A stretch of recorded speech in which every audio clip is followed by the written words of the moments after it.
contribuer à travers les commentaires ci point yi nga xam ne moom la ñu fas yéene waxtaanee bu ci njëkk dafay ñeewal candidature bu l'ancien président Macky Sall foofee ca ONU ni ki démb waxoon nañu ci daal dinañ ci àddu waaye soutien yu bëri daal dinay jóge ci société civile yenn ci parti politique yi ñuy plaider ki nga xam ne moo di le soutien de l'ancien président Macky Sall foofee ca ONU. Babacar. waaw ni nga ko waxee tigi am na ci ñoo xam ne jot nañoo def li ni mel rawatina lettre bi nga xamante ni moom moo génn ni ki démb ñëwal ñi nga xam ne moo di président Macky Sall ak lettre boo xamante ni ki ko signé moo di au nom organisation yi nga xamante ni moom la ñu teg di Omar Sarr mu nga xamante ni moom moo ko signé ci fàttali moom moo wutu woon ki nga xamante ni moom moo nekk Khalifa Babacar Sall ci bopp waa FDR ñi nga xam ne ñoo ko bind ci biir bataaxal boobu nag mu nekk demande de soutien à la candidature du président Macky Sall moom la jébbal l'actuel président de la République di ko xamal ne ko ñoom yéene bi nga xamante ni am nañ ko en tant que ñoo xam ne dañoo ne ci kujje gi mooy la nga xamante ni daanaka moo di lu tax ñu war a mën a soutenir la candidature du président Macky Sall ndax nee nañ daal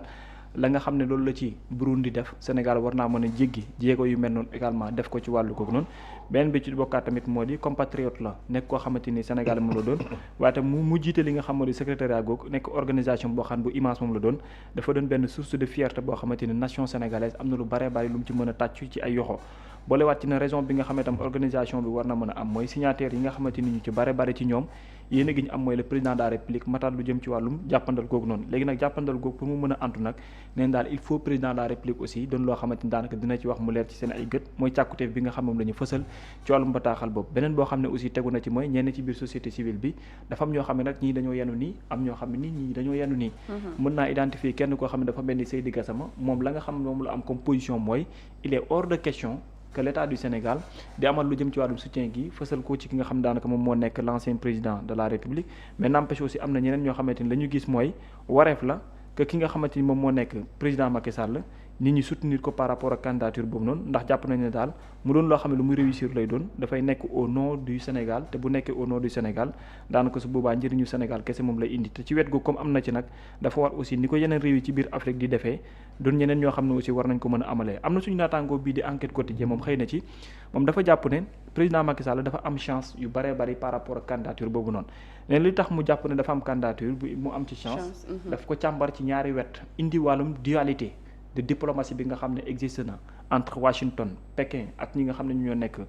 Moscou jàpp na ñooñu rivalité bi nga xam ne am na ci ñoom ak candidature yi nga xam ne moo nekkee ci kaw mu di bu Chili beeg yeneen ni mën na ci jouer ci genn ak wet te ñooñu bu fekkee ñu ngi ci wàllum xëccoo mën na jouer ci faveur l'actuel président l'ancien président de la République beneen bi nga xam ne aussi tegu na ci moo di lu jëm ci wàllum jaar bi nga xamante ni am na ko ak la nga xam moo tukkee ci wàllum diplomatie kenn mënu koo péetale daanaka ci genn ak wet ndax neutralité moom la am yéen kaay gi moo ne waxee loolu tam mën na nekk loo xamante ni daanaka dafay tirer ci faveur am parce que démb aussi dama ci par rapport à information yi ma joxe woon dama ne woon président Burundi da ko joxe au nom de l'Union africaine mais cette information là aussi avec le temps il paraît que c'est rectifié que c'est le président burundais moom moo ko yëkkati moom ci jëmboom dam déposé ko mais il paraît nekkagul au nom de l'Union africaine ci lañ déposé lu jëm ci wàllum candidature bi même si bu dee ñu ngi xaar pour mën a xam ndax Union africaine dina ci amagum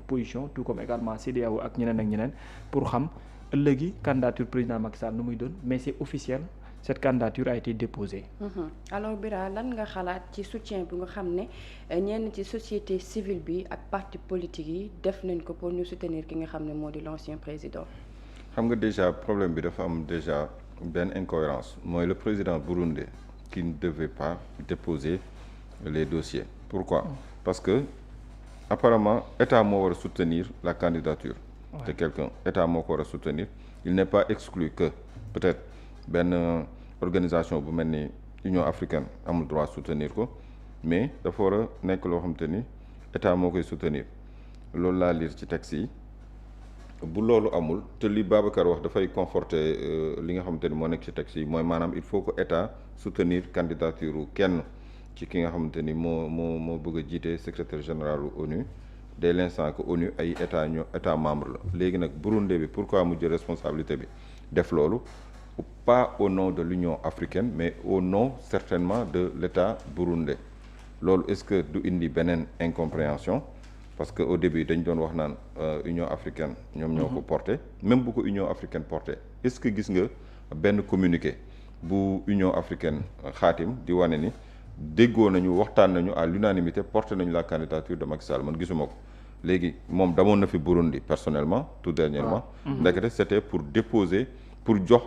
ki nga xamante ni moom moo di le président burundais pour mu déposer candidature et pourtant dans le passé amoon na fi yeneen am di jàmm ku ci mel ni Côte d'Ivoire ku ci mel ni Congo Brazzaville Denis Sassou Nguesso ñooñu ñëpp ay proche am la ñu woon ba tax na mënoon nañ fa jaare est-ce que jaaru fa mu am ay complications ñooñu bañ seen diggante ak Sénégal am ay ñagas-ñagas wala ñu ni ko demal fexe Sénégal porter sa candidature bon gis na ko porter on attend pour voir est-ce que ci turu Burundi la bu boobaa moom la ak réewum Burundi kan moo ko jox mandat pour mu def ko bu dee ci turu Union africaine la jàpp naa ne Union africaine war nañu waxtaan avant pour mën am benn consensus seen biir ba tax na mu mën a def lu ni mel mais lu mu ci mën di doon commencé na jur coow est-ce que jaar na fi mu war a jaar pourquoi ñëwul Sénégal mi réewam mu porter ko candidature am qu'est-ce qui se passe lan moo am ci diggante moom ak ñi ko wuutu ba waru fee mën a njëkke ba man jàpp naa ne comme je l'ai dit hier war na mën a sax jël avion ñëw demande audience officielle ñu dalal ko ci palais bi nga xamante ni moom fa la dalal ñu bëree bëri mu waxtaan ak ki mu war a waxtaanal kooku tamit bu koy jàppale mu jàppale ko bu ci def les moyens qu'il faut ci propagande ak ci campagne mu defal ko mais yooyu yëpp amul donc nekk na li nga xamante ni yoon bi mu jaar man jàpp naa ni du yoon boobu la te nu mu ci mën di doon it turu Sénégal la ñuy wax dañ naan l'ancien président sénégalais Macky Sall donc bu dee turu Sénégal ngay demee parce que jiite nga fi ay ndombol tànk et pourquoi pas nga ñëw wax ak sénégalais yi pourquoi pas nga ñëw wax ak ki jiite réew mi gouvernement sénégalais bi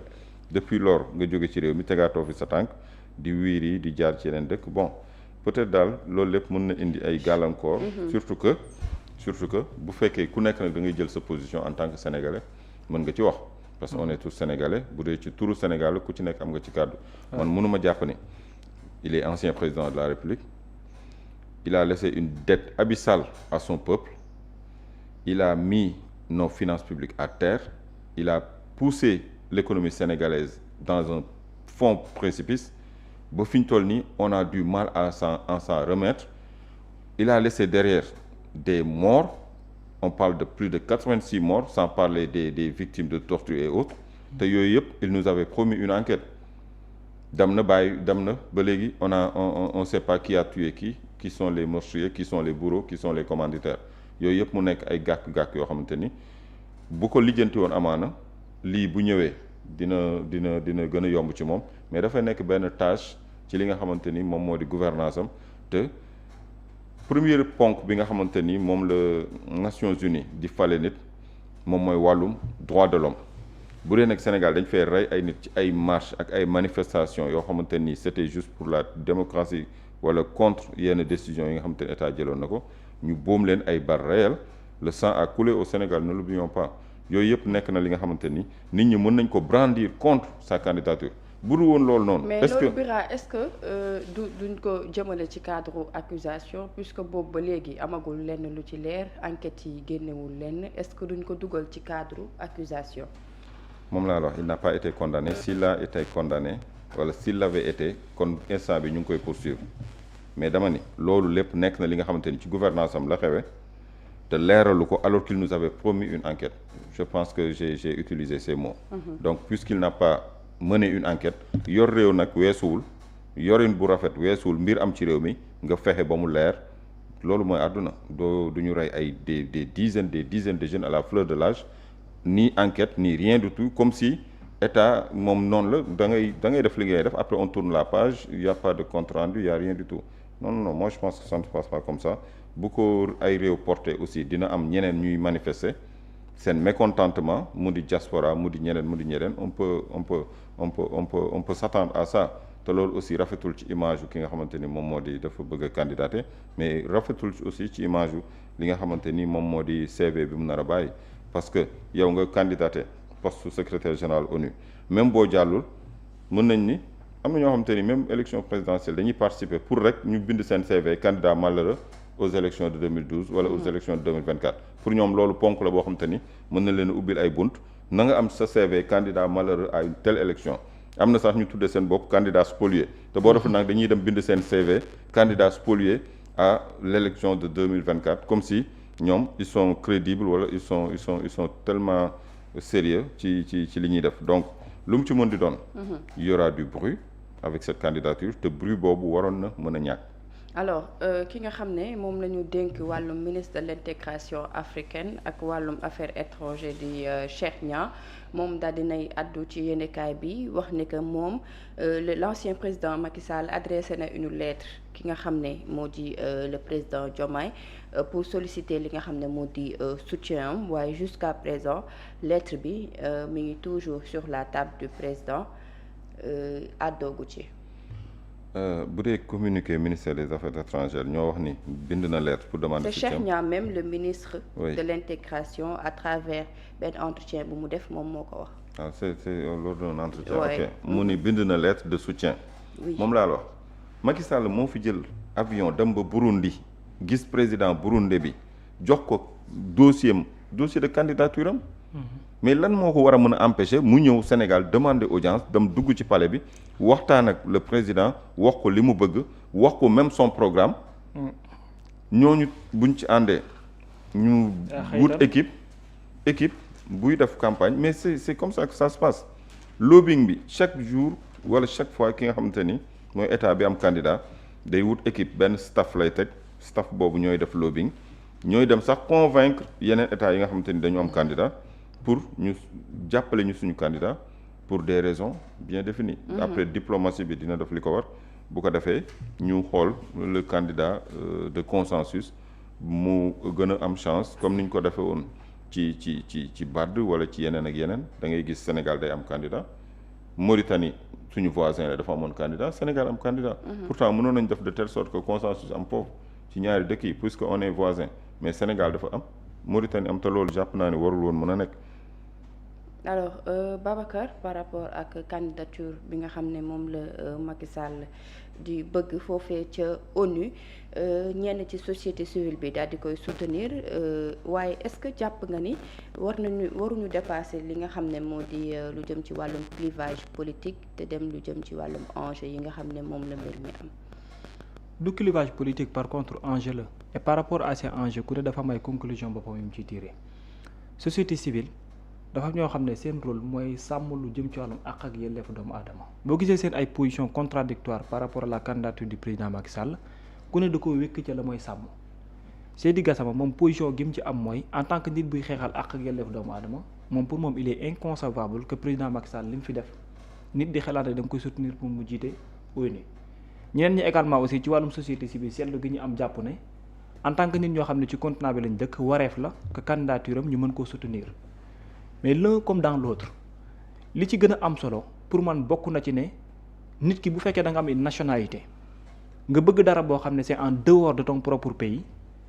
ci benn côté la ñuy gën a calculer mooy lan moo ciy position sa réew bi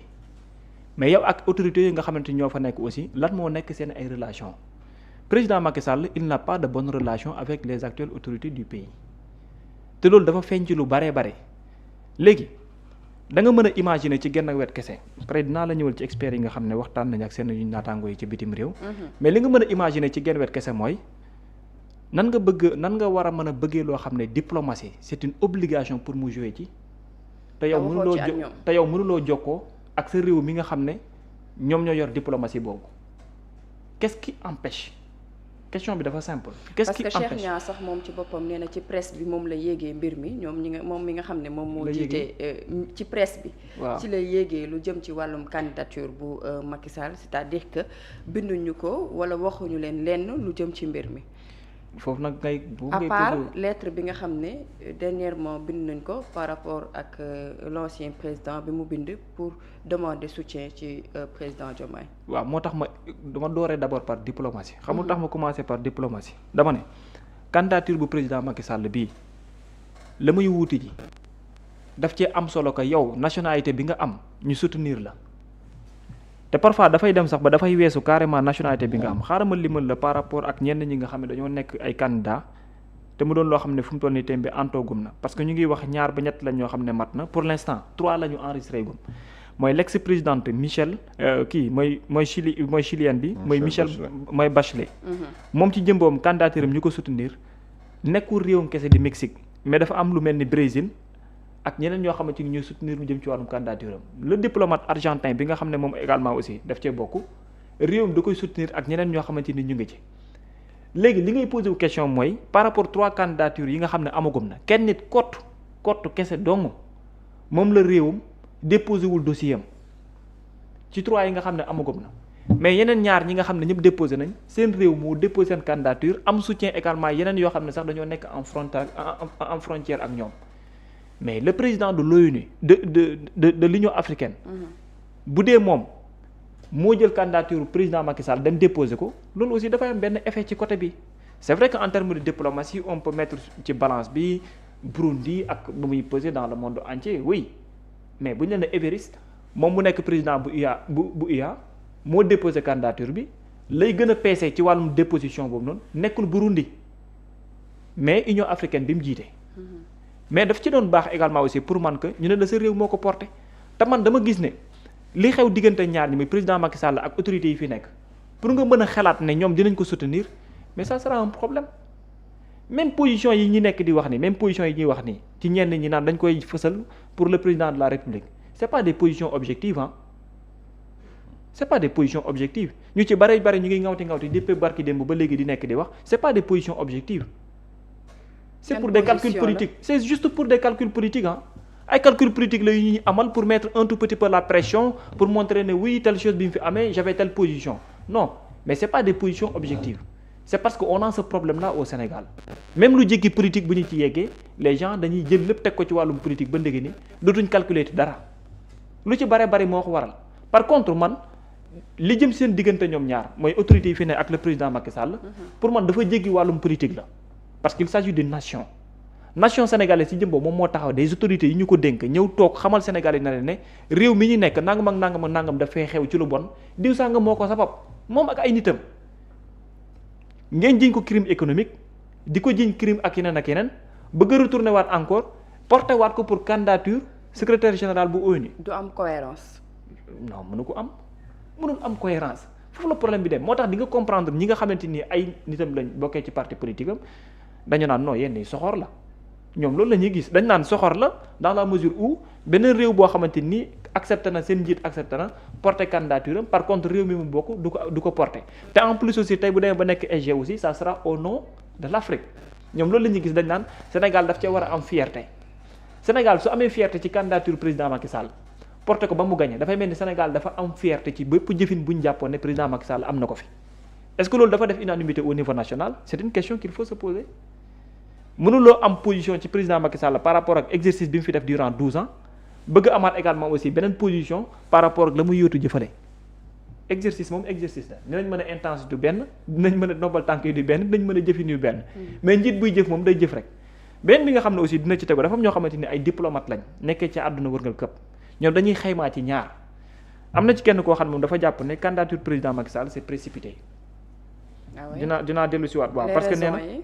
parce que nee na mu ne en 8 mois ba fi ñu tollagum nii nee na gisagul benn politique boo xamante ni bu mu joxe la wala programme aux yeux des Sénégalais léegi nan la fi defee campagne pas aux yeux des Sénégalais mais bon du monde entier nan la fi defee campagne dinaa dellu si waat ci turam. am na keneen koo xamante ni Ibrahima Kane moom la yooyu moom spécialiste la également aussi jëm ci wàllum organisation internationale yi moom li muy indiqué mooy campagne bi nga xamante ni moom la njëkk a jëmal pour lu jëm ci wàllum ONU SG bi mooy jigéen lañ mos a wax ne cette fois-ci baax na pour ñu wut alternance pour mu am. te ci biir ñooñu am na ci koo xamante ni moom candidature bi jigéen la. mooy question de genre bi ñu doon très bien mooy question de genre bi moo tax Pape Ibrahima Kane moom jàpp ne kooku kun ci benn côté boo koy xool bu baax am na lu bare bari comme chance pour mu mën a réussir lu jëm ci wàllu googu noonu. benn bi nga xam ne également aussi tegu na ci ba ndege ni mooy wax na ci mbirum président Macky Sall nee na mooy précipité bi ma lay wax nee na sans agenda très clair. nee na pour moom mu mën a nekk secrétaire général dafay xaw a nekk loo xam ne dafay xaw a jafe beneen bi ci tegu également aussi mooy li dox diggante moom ak autorités yi nga xamante ni ñoo fi nekk ak lépp loo xamante ni lim nañ ko benn boo xam ne bokkaan na ci tamit ba léegi mooy Afrique moom foofu la waxee avantage inconvénient parce que nee na Afrique ci benn côté pour mu jiite ko dafay doon loo xam lu am solo lay nekk ndax nee na monde bi fi mu toll ak ONU aujourd'hui ni ñu koy xoolee dafa laaj ONU am ñeneen ñoo xam ne ñoo koy jiite pour joxaat ko un tout petit peu rééquilibrage léegi nag est-ce que bu ko président Macky Sall jiitee mën a dem ci côté boobu moom dafa jàpp ne oui parce que bu fekkente ni Afrique la mën a peut-être benn équilibre par rapport ak partenariat sud-sud yi nga xamante ni am na. te su boobaa au moins il se pourrait que ni ko nit ñi doon xoolee ak ni muy doxee am na loo xam ne lu ci bare bari mën na ko changer mais man dama jàpp ne actuellement ni Sénégal position bi nga xamante ni moom lay am pour man mënul wuutee ak position bi nga xamante ni moom la Sénégalais yu baree bari mën a am te porter ko seen ay autorités au niveau national. est-ce que du loolu moo waral tekkaaral bi du côté du président. ils n'ont pas le choix li nga xam ne moo di lettre bi. actuellement nii dañuy nekk actuellement sous pression dañuy nekk sous pression lu tax ñuy nekk sous pression mooy fi président Macky Sall jaarale candidature am c'est quelqu'un boo xamante ni ci wàllum diplomatie oui dafa bari connaissance loolu mënuloo ko wuñi mais dafa jiite réew durant 12 ans mais durant 12 ans ku ko jiite réew mais doo ñàkki relation. mais rawatina bu fekkente ni waxuma la am nga ay relation mais ci wàllum lëkkaloo dafa am ñu bare bari ñoo xam ne sikk nga ak ñoom mais doo am problème pour jëmal yenn yi est-ce que dina am réussite wala déet loolu laaj la booy samp. mais man dama jàpp ne équation bi gën a simple te fu mu toll nii mu taxaw ci kanamam mooy comment faire de sorte que le Sénégal porte sama candidature. président Macky Sall mënul nekk nitu boppam ci jëm boppam war a am les moyens et tout pour man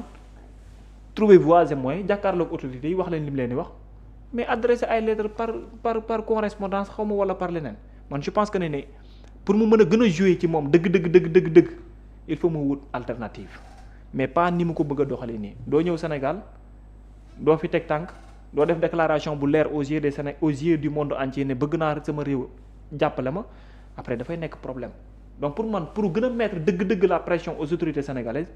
pour man dafa war a wut beneen alternative mooy s'il le faut même mu def benn déclaration boo xam ne publique lay doon.